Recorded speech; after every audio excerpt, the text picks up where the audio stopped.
¿Sabías que los juegos del calamar existieron en la vida real? Pero la historia fue mucho más oscura y triste que cualquier película. Hoy en Crímenes Imperfectos, Brother House, la casa del calamar. Prepárate para adentrarte en un misterio real donde nada es lo que parece y cada secreto tiene un precio.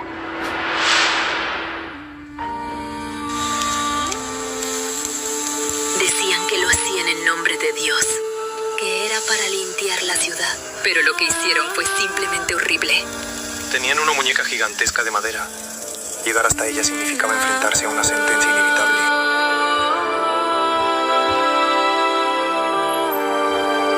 En 1986, mientras Corea del Sur se preparaba para los Juegos Olímpicos y trataba de mostrar al mundo una imagen de orden y modernidad, un descubrimiento hecho a orillas del río Nakdong expuso una verdad que el gobierno llevaba más de una década ocultando. Un pescador encontró el cuerpo de un joven, vestido con un uniforme oscuro tipo buzo, marcado con un número casi borrado. Ese uniforme no era militar, no era escolar. Pertenecía a un lugar que muchos describían como la institución más temida del país, Brothers Home. Un internado que oficialmente se presentaba como un centro de bienestar, pero que en realidad funcionaba como un sistema clandestino de castigos, trabajos forzados y juegos violentos en los que miles de personas fueron retenidas ilegalmente. Era la madrugada cuando el pescador Kim Hyun-soo vio algo flotando en el agua. Al acercarse, notó la tela oscura del uniforme y supo al instante que aquello no era un accidente.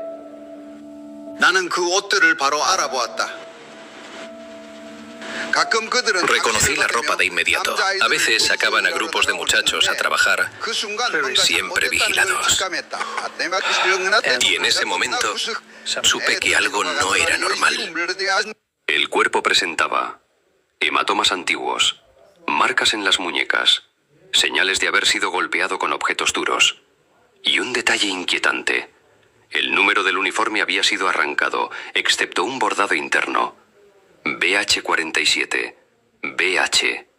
Brothers Home. El lugar del que nadie quería hablar. El joven fue identificado como Lee Jung-ho, de 17 años. Había desaparecido un mes antes. Su familia pensó que se había escapado, pero su hermana reveló un detalle estremecedor. Él decía que un hombre en un vehículo oficial lo siguió días antes. Yo pensé que exageraba. Ahora entiendo. Brothers Home tenía fama de detener personas sin justificación. Jóvenes, ancianos, trabajadores, incluso estudiantes que simplemente caminaban tarde por la calle. El gobierno pagaba subsidios por cada interno, lo que motivaba a capturar más y más. El caso de Jung-ho encajaba perfectamente en ese patrón. En 1986, las autoridades rara vez investigaban a Brothers Home. Era intocable, pero la autopsia indicó algo que no podían ignorar. Lee Jung-ho no murió ahogado. Fue golpeado severamente días antes. Luego su cuerpo fue abandonado en el río. El detective asignado, Han So-min, empezó a revisar sectores cercanos al internado, pese a la resistencia de sus superiores. Cada vez que mencionaba Brothers Home, me pedían que cerrara el caso. Eso me confirmó que había algo muy grande detrás. En el bolsillo del uniforme se encontró un pequeño papel arrugado, casi destruido por el agua.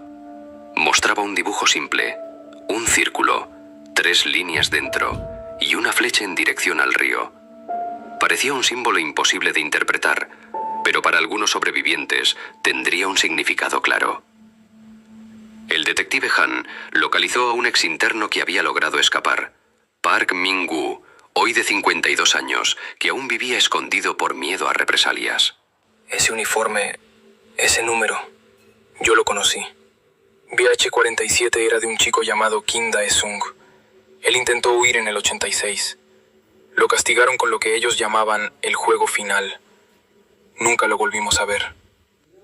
Ese símbolo hallado en el bolsillo no era un simple dibujo. Según Min-woo, era la marca silenciosa de un castigo extremo. Una señal que anunciaba que alguien había sido elegido para un juego que imitaba rigurosas rutinas militares. Todo esto, supuestamente para corregir conductas como adicciones o comportamientos fuera de control.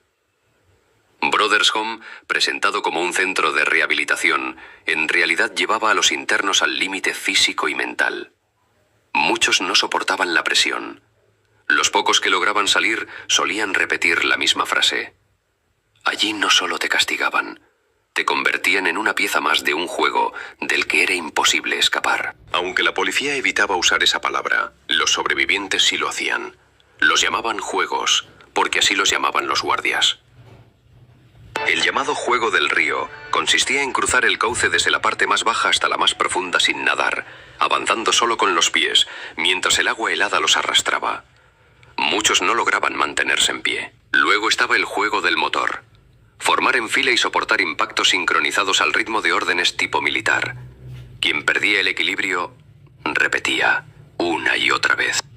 El juego de Hiroshima, colgar boca abajo por horas. Todo justificado como disciplina o rehabilitación. Brothers Home llegó a tener más de 3.000 internos, con apenas un 10% de personas realmente sin hogar. El resto había sido capturado. Cuando el detective Han revisó los registros oficiales de Brothers Home, encontró una lista con cientos de nombres, pero muchos tachados o con números alterados. BH-47 aparecía como trasladado, pero no había fecha ni firma de salida. Park Min-woo confirmó algo aterrador. Cuando alguien moría, los borraban. Era como si nunca hubieran existido. Shu-wang y yo vimos cómo borraban los números. Los raspaban, los cambiaban, los reemplazaban como sin nada. Los dejaban sin identidad. Como si esas personas nunca hubieran existido. El hallazgo del cuerpo de Jung-Hoo rompió ese patrón, porque por primera vez un interno desaparecido terminó en un lugar público donde la policía no podía ignorarlo. Cuando Min-woo habló y reconoció el número, afirmamos que se trataba de Kim Dae-sung. Pero un análisis posterior, observando las facciones del cuerpo y una cicatriz de nacimiento, permitió que su madre lo reconociera. Así se confirmó que en realidad se trataba de Lee Yun-ju. Todo el proceso fue confuso, lleno de dudas y emociones encontradas, dejando a todos con más preguntas que respuestas. La muerte de Lee Jung-hoo no fue solo una tragedia, fue una grieta, una fractura en la fachada impecable que el gobierno y los directores de Brothers Home habían construido durante años. Poco después del hallazgo, más sobrevivientes empezaron a hablar, periodistas investigaron, y un fiscal, Kim Jong-won, abriría una investigación formal en 1987, la primera que revelaría la dimensión real del horror. Pero aquella investigación comenzó aquí, con un joven muerto, un uniforme oscuro y un símbolo dibujado a mano que apuntaba a un castigo mortal. Lo que en un inicio parecía el caso aislado de una muerte violenta, terminaría conectando funcionarios, pastores, militares, empresarios y sobrevivientes que habían permanecido en silencio durante años. Brothers Home estaba a punto de quedar expuesto. A mí me llevaron cuando me escapé de mi casa. Estaba en Incheon, cerca de la entrada a Seúl. Me prometieron comida y que me regresarían a casa. Pero en lugar de eso me llevaron a ese internado. Fueron los peores años de mi vida. Y cuando finalmente salí, ya no pude volver a ver a mi madre.